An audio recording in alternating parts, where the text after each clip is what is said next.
Well, the show begins with me as a French angel wearing roller skates, flying down to earth, and maybe falling over a bit clumsily on the skates.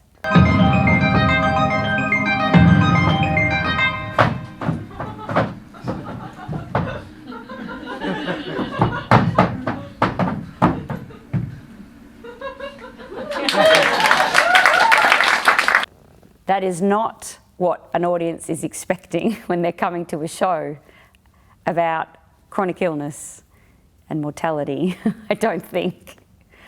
So I like that the show is already setting that bar early, that we're going to have some fun.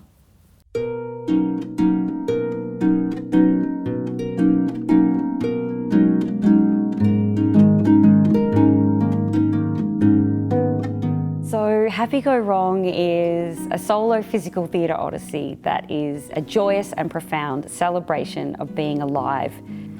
You know, someone in an audience doesn't have to have had chronic illness or a disability to relate to my show. And I think this is the power of the show, that it's so deeply personal, yet because of that, it's universal. Because overwhelmingly what audiences continue to tell me is how much they recognise themselves in my story. Andi is stuck behind the fourth wall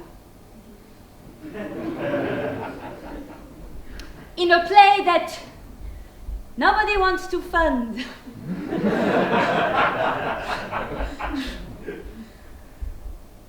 Because her art, like her life, is most orthodox not.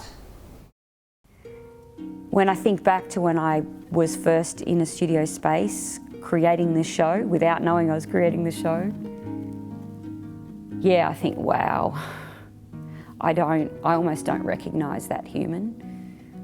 That was a time when I wasn't sure I would make it, and I certainly didn't think I'd be back on stage ever again. And so now, to be on stage and performing this show, which still has the blood and sweat from the rehearsal room in 2018, when I would drag myself on the floor, sometimes just unable to move in the way I wanted to, I think, whoa, yeah, that's powerful stuff.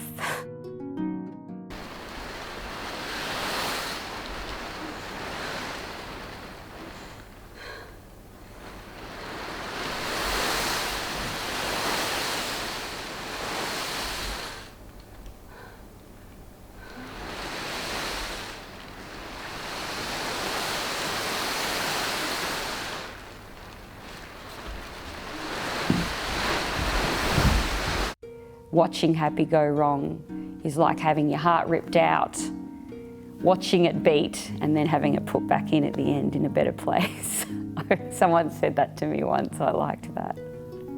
And the audience response especially has been deeply touching for me, because there have been profound discussions about the themes of the show that have continued on and on well beyond the curtain going down. Yeah, actually often people will just stand in the foyer and cry at me, which sounds like a funny thing to say. It's like the weirdest compliment ever for a work of art, isn't it? The things that they say are things like, this is a work that is needed in the world. I felt seen by watching your show, Andi. A lot of people tell me the show is very inspiring. It is a whole lifetime in one roller coaster ride of a theatre show. And I think, yeah, there's something in that people really seem to recognise in themselves. Good to see you performing.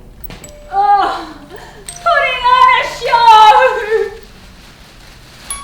You're such a good performer.